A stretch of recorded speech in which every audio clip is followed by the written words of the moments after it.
Mission Impossible: The Final Reckoning released a couple days ago in theaters, and is being marketed as the final Mission Impossible movie.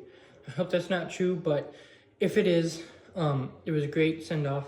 But where does it land on my ranking? We're gonna find out today, as I'm ranking all 8 Mission Impossible movies. Ever since I heard of this one, ever since I started my YouTube channel, and this one started coming up, I wanted to do this. I've always wanted to talk about these movies, and I get to talk about them now. So let's just get started with number 8, the one that mostly everyone has at the bottom of their ranking, because even though it's still a good enough watchable film, Mission Impossible 2. I give it, 3 out of 5. So that's 6 out of 10. So it's still a good, enjoyable movie. But, I mean, it is over the top, whereas every single other one is, grounded in reality. And I think some of that has to do with the camera work and everything, because John Woo, who directed this, has, this over-the-top look in his cameras, and, just, the explosions and gunfire is just, over the top. Whereas all the other ones, the way they shoot it and stuff, it makes it look like it could actually happen, and it's real. It is actually real. Now, I mean, this one does still have some good things about it. It isn't a complete abysmal movie, but every time I rewatch these, I'm not looking forward to watching this one, because it is not the greatest movie, and it is hard to get through. And out of all of them, most of them move by fast. This one doesn't. This one moves at a pretty slow pace, and it just doesn't work for it. Where on the other side, Mission Impossible at number 7, the first one, I give it 4 out of 5, which is 8 out of 10. And this one does move at a slow pace, but it does it in a really good way where it doesn't feel as slow. The villain in this, I would say I like more than the second one. The second one didn't have a great villain, and then this one just is introducing you to Ethan Hunt, and I like his characterization in this movie, whereas in Mission Impossible 2, he felt kind of weird. But Mission Impossible is just a fun introduction to these characters. If you haven't seen the TV show, it's a fun introduction to this world. If you have, it adds to that. I haven't, so it's an introduction. I don't know if I will watch the TV show, but I mean, I might. Never say never, you know. But I mean, this one has iconic moments. It obviously, the most iconic is the one where he's hanging from the line, trying not to sweat and stuff. It's iconic. It's the first of this. It started it all. It's a really good movie. It's just all the other ones are way better, and the action in the other ones does get better, and there's more. This one is definitely more of a slow burn, figure it out, whereas most of the other ones are action, action, action, action. We get introduced to Luther, who's a great side character throughout these movies.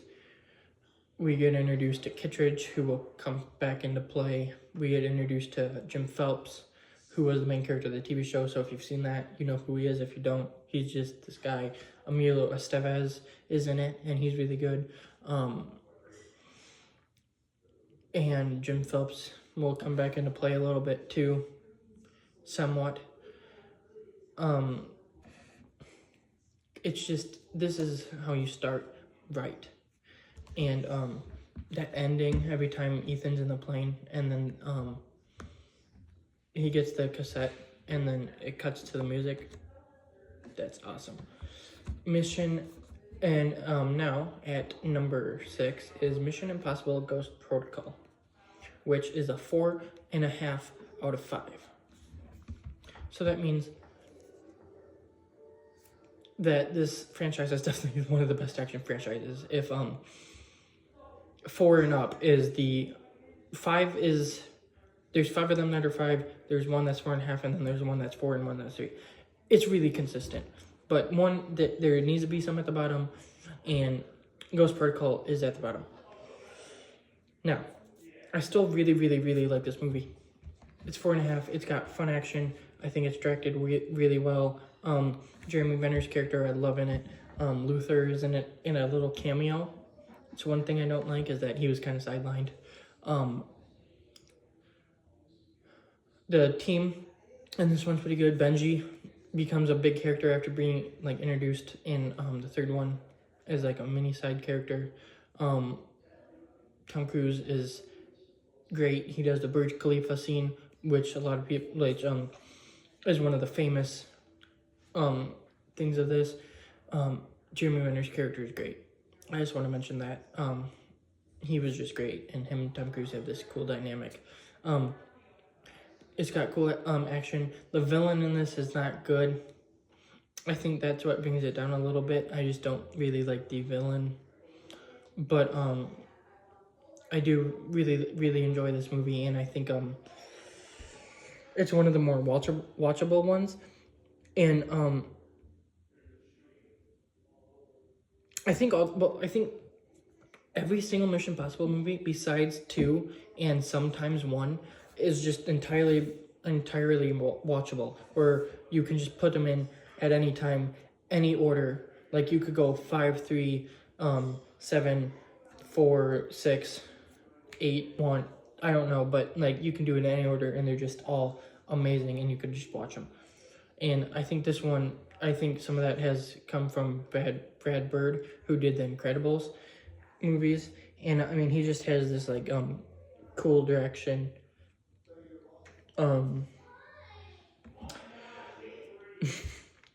But yeah, at number 5 is Mission Impossible Rogue Nation.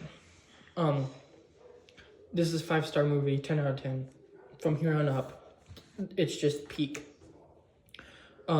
This one is just great. The team in this one, I would say, is probably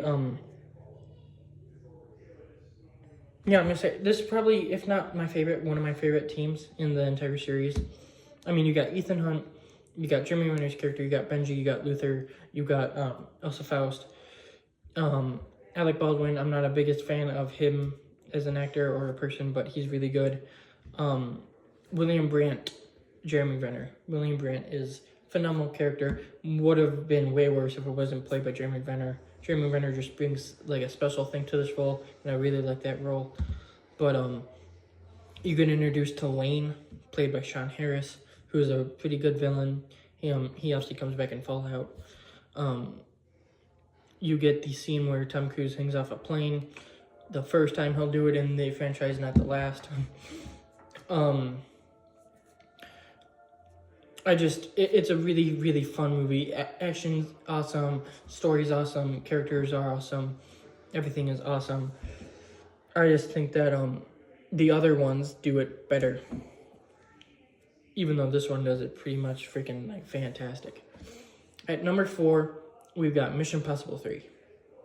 Yes, Mission Impossible 3, this high up. I wish it was higher, but the 3 movies above it just outrun it just a little bit. Before I get into the movie, after you watch Mission Impossible Final Reckoning, this movie just gets even that more better, because it's like when you rewatch this movie now, you're gonna be like, oh, that's how it happened. If you know, you know. But obviously you get introduced to Benji in this one, which is great. Ethan Hunt is one of the best action heroes. And like before I get into any of the other characters, the way this one's shot with the like kind of grainy camera look, I don't know why, but I really like that. Philip Seymour Hoffman as Owen Davian. first or second best villain of this entire series. I would say that the only other villain that might be better is Henry Cavill, and that's because I really like Henry Cavill. But if not Henry Cavill, then Philip Seymour Hoffman's Owen Davian is the best villain of the franchise, and I think this might have the best cold open of the series, with him counting down to 10 in front of like Hunt and like at his wife.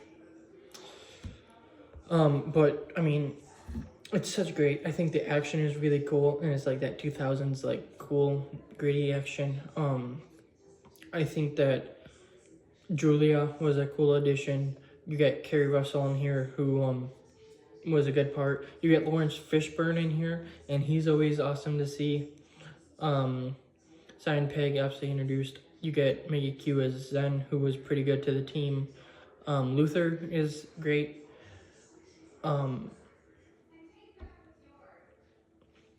This movie is just such a fun movie, and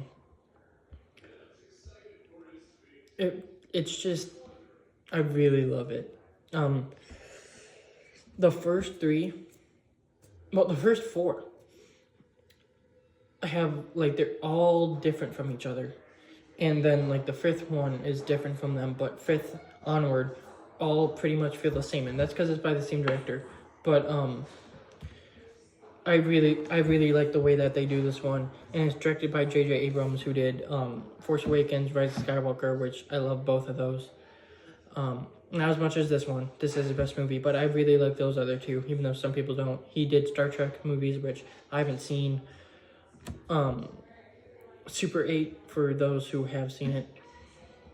But he's a really good director, and this is just a really, really, really awesome movie. Okay, we're there. Top 3. I think this one might make a couple people mad, but it's still a 5-star movie. It's still amazing. Mission Impossible Fallout. Yes, I have it at 3. Again, terrific movie. The team in this is great. You got Ethan Hunt, you got Rebecca Ferguson, you got Benji, you got Luther. Angela Bassett comes in here. I didn't really like her character as much in this as I do in Final Reckoning, which is why I have Final Reckoning above it. Alec Baldwin is in it again. Henry Cavill is amazing as Walker. Solomon Lane returns, and he's really good. Vanessa Kirby shows up as the White Widow, who I think was a pretty good addition to the cast. Michelle Monaghan returns as Julia, which she was in MI3. She appeared a little bit in the 4th one. It's got so many great action set pieces. Obviously, you got the helicopter fight at the end, the cliff fight, the scene where right before that when he like jumps onto the helicopter and falls and stuff, the Halo jump, the club fight scene, the stealing Solomon Lane. Just, it's amazing. It is peak. I love everything about it, but the next 2 movies I think I like a little bit more, because they're both like around 3 hours long, so they have more time, and they're just really cool. So Fallout is still just terrific and fun, and just like out there, but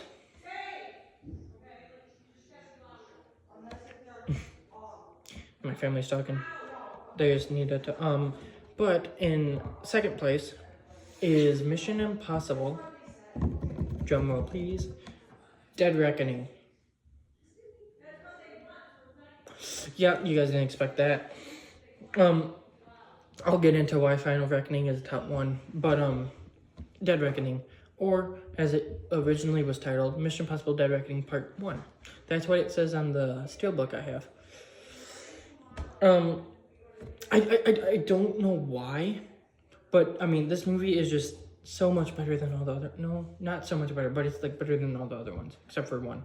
But it's just because like it's 3 hours long, so it can build out these characters. It has everyone. It's pulling everything together. You can feel it leading to something, and it's just so freaking good. Tom Cruise is great as Ethan Hunt. Haley Atwell was a great addition as Grace. I think that they did her so much better in this than Marvel does, and I love Marvel. I love the movie she's in, but I think that they handled her better in this. Luther is great. Benji is great. Elsa was good. Her death hurts, but not as much as the one in the next movie. The White Widow was pretty good. Gabriel was a really good villain. Not the best villain, but a pretty good one. Palm Clementine as Paris is pretty good. Kittredge returns, which is first time you see him since first one. Shia Wiggum is Agent Briggs, and I like his character. Greg Tarzan Davis is Agent Degas, who is really good. Carrie Elwes is Dellinger, who I think is really cool. Just everything about it. The action is great. It's got all these set pieces. It's got the car chase. It's got the jump off the cliff. It's got the train sequence, which is amazing. It's got the opening with the sub. It's got just all of these awesome scenes. And this was the first one I saw in theaters. And it was with my mom. So that's always going to be a nice memory. But the movie is just really awesome. And it flies by. It's almost 3 hours. It feels like an hour and a half in a good way. It's just such a fun movie that I really love watching. And it's just an awesome addition to this franchise. But coming in at number 1 for me is the newest addition to this franchise, which is Mission Impossible: The Final Reckoning. Now, I know a lot of people don't have this near the top. People have issues, all that. I don't. I think that they landed the plane perfectly. No pun intended, since the final fight is planes. It's got all the return characters. It's got a bunch of not plot twists, but like return characters, just like characters that you didn't know who they were, but now you do. Emotional moments, awesome action, like awesome action. It does have a lot of exposition, but I really love the exposition. Tom Cruise just delivers what he needs to, and he is the perfect casting for Ethan Hunt. This movie is just so special, and I cannot say how much I am happy that I liked it. I hope that there are other people out there like me who love it as much as I do, and even the people who don't love it as much, I still hope that you really like it and hope it ended well. But to me, it is a great way to end this. It leaves the door open if they want more, which I hope they do. Being kind of selfish, I want this to continue because this is my favorite action franchise. But if this is the ending, it is a really good ending, and I'm excited for anything that comes next, but I'm also glad that we just have these 8 films to love until we die. I mean, I will watch these 3-4 times a year till I die. All 8. But I mean, they're just really good, and this one just brings everything to a head. Like, there's been Mission Impossible 1 branches, 2 branches, 3 branches, 4, 5, 6, 7. throughout those movies, there were like kind of like little springs that connected, but this one I feel like brings them all together. It has a tie-in to Mission Impossible 3 that I won't say, but makes Mission Impossible 3 better, and I didn't think that was possible because Mission Impossible 3 was perfect. I really, really like the Entity, and like how they deal with that. Gabriel's a pretty good villain, even though he might not be the best of the franchise, but he's pretty darn good. And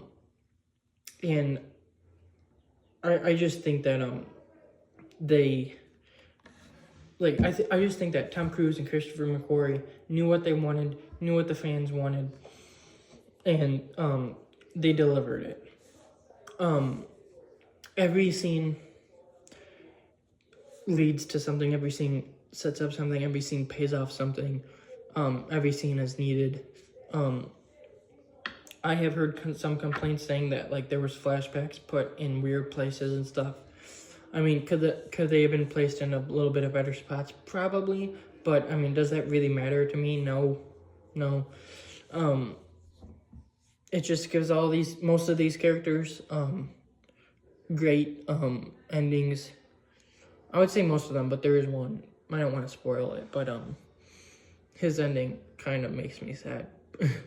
But it does have that signature Mission Impossible like humor, where it's like not a lot of humor, but there will be a joke or two here and there to crack the tension.